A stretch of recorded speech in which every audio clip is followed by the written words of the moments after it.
கேள்வியை கேளுங்கள் சகோதரரே. எனது பெயர் கிறிஸ்டபர். எனக்கு ஒரு விஷயத்தை தெளிவுபடுத்துமாறு கேட்டுக்கொள்கிறேன். திருக்குரானோ தூதர் முகம்மதை நம்பச் சொல்கிறது. இயேசுவை விசுவாசித்தவனே நித்திய ஜீவனை அடைவான் என்று விவிலியத்தில் சொல்லப்பட்டிருக்கிறது.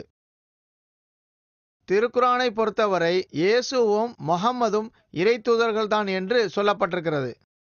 மனித குலத்தை இரட்சிக்கும் விஷயத்தில் இயேசு செய்துவிட்ட தவறுதான் என்ன?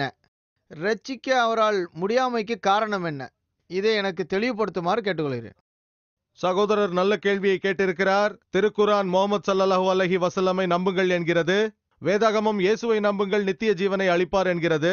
இயேசு கிறிஸ்து எங்கு தவறு செய்தார் என்று கேட்டிருக்கிறார். திருக்குரானை பொறுத்தவரையில் இருவருமே தூதர்கள்தான். சகோதரரே, இயேசு கிறிஸ்து அவர்கள் எந்த தவறும் செய்யவில்லை. கிறிஸ்தவ சபைகள் தான் தவறு செய்கின்றன. எங்களை பொறுத்தவரையில் இயேசு கிறிஸ்து அவருக்கு சாந்தி உண்டாகட்டும் மகத்துவம் மிக்க இறை தூதராவார்.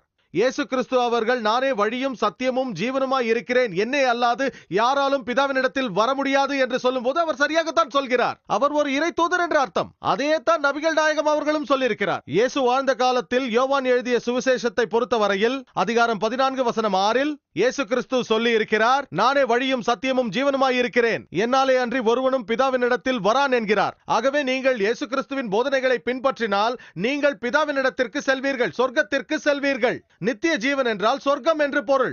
அதே போல்தான் இன்றும். ஆனால் இயேசு கிறிஸ்து மேலும் சொன்னார், நான் நிறைய விஷயங்களை சொல்ல வேண்டி உள்ளது, இப்போது உங்களால் தாங்க முடியாது என்றார். யோவான் சுவிசேஷம் அதிகாரம் 16 வசனம் 7 என்னை விட சக்தி வாய்ந்த ஒருவர் வருவார், அவர் உங்களை வழிநடத்துவார் என்று நபிகள் நாயகம் அவர்களை குறித்து பேசியிருக்கிறார். இன்று ஒரு கிறிஸ்தவராக நீங்கள் இயேசு கிறிஸ்துவை உண்மையிலேயே அன்பு செய்தால் நீங்கள் நபிகள் நாயகம் அவர்களின் போதனைகளை பின்பற்ற வேண்டும். ஆகவே இயேசு கிறிஸ்து தவறு செய்யவில்லை. அவர் இறைவன் என்று கிறிஸ்தவ சபைதான் சொல்லிக் கொண்டிருக்கிறது. அவர் ஒருபோதும் அப்படி கூறவே இல்லை. நான் ஏற்கனவே சொன்னது போல எந்த ஒரு கிறிஸ்தவராவது இயேசு கிறிஸ்து நான் தான் கடவுள், என்னையே வணங்க வேண்டும் என்ற ஒரு வசனத்தை எனக்கு வேதாகமத்திலிருந்து காட்டிவிட்டால், அப்படி ஒரு வசனம் இருப்பதாக நிரூபித்து விட்டால், அவர் என்னை வணங்குங்கள் நான் தான் கடவுள் என்று சொல்லி இருந்தால் நான் கிறிஸ்தவ மதத்தை ஏற்றுக்கொள்கிறேன். கிறிஸ்தவ சபைதான் தவறு செய்கிறது. இயேசு கிறிஸ்து எந்த தவறும் செய்யவில்லை. உண்மையில் இயேசு கிறிஸ்து யோவான் சுவிசேஷம் அதிகாரம் 14 வசனம் 28 இயேசு கிறிஸ்து என்ன சொல்கிறார்? என் பிதா என்னிலும் பெரியவர் என்று சொல்லி இருக்கிறார். யோவான் சுவிசேஷம் அதிகாரம் 10 வசனம் 29 என் பிதா எல்லோரிலும் பெரியவராய் இருக்கிறார் என்று சொல்லி இருக்கிறார். மத்தேயு சுவிசேஷம் அதிகாரம் 12 வசனம் 28 நான் தேவனுடைய ஆவியாலே பிசாசுகளை துரத்துகிறேன். லூக்கா சுவிசேஷம் அதிகாரம் 11 வசனம் 20 நான் தேவனுடைய ஆவியாலே பிசாசுகளை துரத்துகிறேன். மேலும் யோவான் சுவிசேஷம் 5 அதிகாரம் வசனம் 30 எனக்கு சித்தமானதை நான் தேடாமல் என்னை அனுப்பின பிதாவுக்கு சித்தமானதை நான் தேடுகிறபடியால் என் தீர்ப்பு நீதியாய் இருக்கிறது. தன் சித்தத்தை தேடாமல் இறைவனுடைய சித்தத்தை தேடுபவர் யாரோ அவர் ஒரு முஸ்லிம். இயேசு கிறிஸ்து அவர்கள் ஒரு முஸ்லிம். அவர் இறைவன் என்று சொல்லவே இல்லை. அப்போஸ்தலர் நடபடிகளில் தெளிவாக உள்ளது. அதிகாரம் 2 வசனம் 22 ஓ இஸ்ரவேலர்களே, நான் சொல்லும் வார்த்தைகளை கேளுங்கள். நீங்கள் அறிந்திருக்கிறபடி நசரேயனாகிய இயேசுவை கொண்டு தேவன் உங்களுக்குள்ளே பலத்த செய்கைகளையும் அற்புதங்களையும் அடையாளங்களையும் நடப்பித்து அவைகளினாலே அவரை உங்களுக்கு வெளிப்படுத்தினார். அவர் தேர்ந்தெடுத்த ஒரு மனிதனின் மூலம் இதை செய்தார். அற்புதங்களையும் அடையாளங்களையும் செய்கைகளையும் தேவன் அவர் மூலமாக செய்தார், நீங்கள் பார்த்தீர்கள். ஆகவே இயேசு கிறிஸ்து என்றுமே தான் இறைவன் என்று சொல்லிக் கொள்ளவே இல்லை. மேலும் அவர் எந்த தவறும் செய்யவே இல்லை. வேதாகமத்தை தவறாக புரிந்து கொள்வதுதான் பிரச்சனை. ஆகவே நான் இயேசு கிறிஸ்துவை விசுவாசிப்பவனாக இருக்கின்றேன், அவரை நேசிப்பவனாக இருக்கின்றேன். நான் சொல்கிறேன், நான் கிறிஸ்தவர்களை விட உண்மையான கிறிஸ்தவனாக இருக்கிறேன். கிறிஸ்தவன் என்றால் என்ன? இயேசு கிறிஸ்துவின் போதனைகளை பின்பற்றுபவன் ஒரு கிறிஸ்தவன் என்று பொருள்படுமானால் கிறிஸ்தவர்களை காட்டிலும் நான் கிறிஸ்தவன்.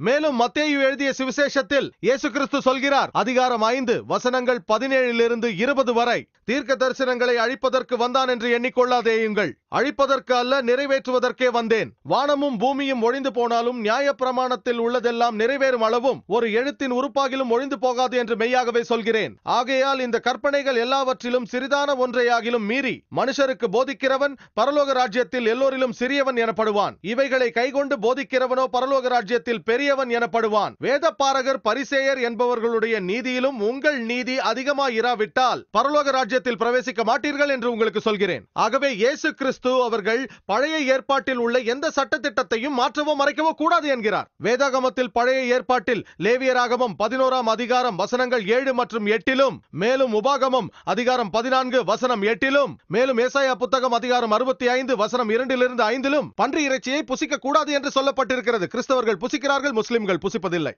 மேலும் எபேசியர் அதிகாரம் 5 வசனம் 18 நீதிமொழிகள் அதிகாரம் 20 வசனம் 8 மதுபானம் அருந்த கூடாது என்று சொல்லப்பட்டிருக்கிறது. முஸ்லிம்கள் மதுபானம் அருந்துவதில்லை, ஆனால் கிறிஸ்தவர்கள் அருந்துகிறார்கள். லூக்கா அதிகாரம் 2 வசனம் 21 இயேசுவுக்கு 8ஆம் நாள் விருத்த சேதனம் செய்ததாக சொல்லப்பட்டிருக்கிறது. முஸ்லிம்கள் செய்கிறார்கள், கிறிஸ்தவர்கள் செய்வதில்லை. இயேசு கிறிஸ்துவின் போதனைகளை பின்பற்றுபவர் தான் கிறிஸ்தவர் என்றால் எங்களை போன்ற முஸ்லிம்கள் கிறிஸ்தவர்களை காட்டிலும் அதிக கிறிஸ்தவர்களாக இருக்கின்றார்கள்.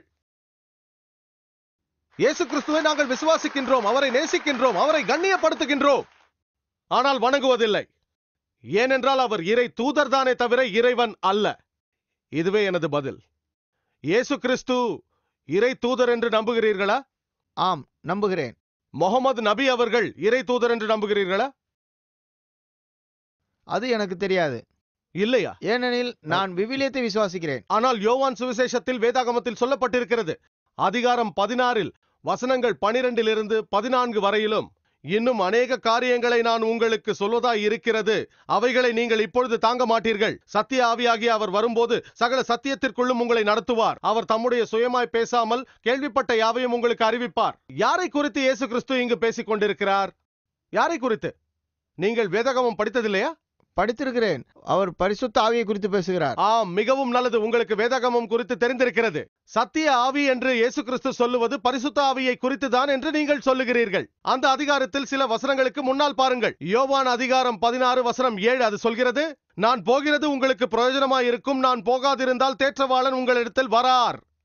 ஆகவே தேற்றவாளர் வருவதற்கு முன் நிபந்தனையாக இயேசு சென்றாக வேண்டும் என்று தெரிகிறது.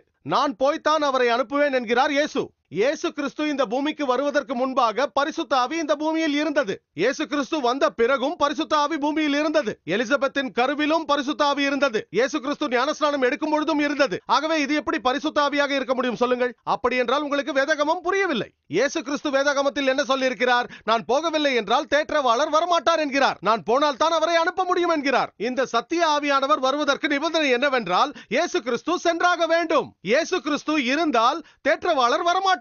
இயேசு கிறிஸ்து இருக்கும் பொழுதும் பரிசுத்த ஆவி இருந்தது. ஆகவே அன்பான சகோதரரே, இந்த தீர்க்க தரிசனம் பரிசுத்த ஆவியை குறித்து என்று எப்படி சொல்லுகிறீர்கள்?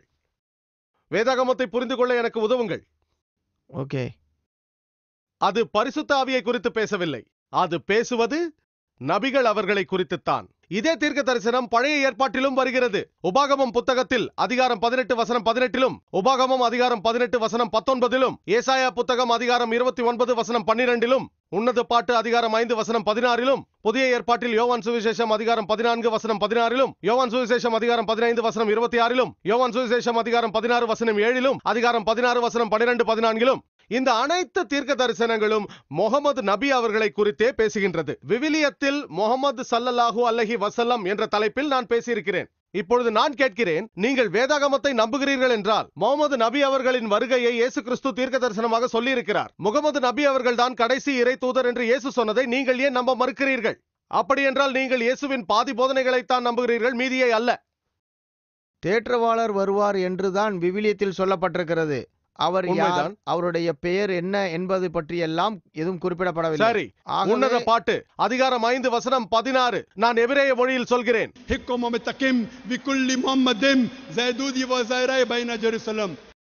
அவருடைய பெயர் அங்கு குறிப்பிடப்பட்டிருக்கிறது. ஹிக்குமொமிதகிம் விக்குல்லி முஹம்மதிம். முகமது என்பது பெயர், இம் என்றால் மரியாதைக்குரிய வார்த்தை. அவர் முற்றிலும் அழகுள்ளவர் என்கிறது. எருசலேமின் குமாரத்திகளே, அவருடைய பெயரே குறிப்பிடப்பட்டிருக்கிறது உன்னத பாட்டில் அதிகாரம் 5 வசனம் 16. இப்பொழுதாவது நம்புகிறீர்களா?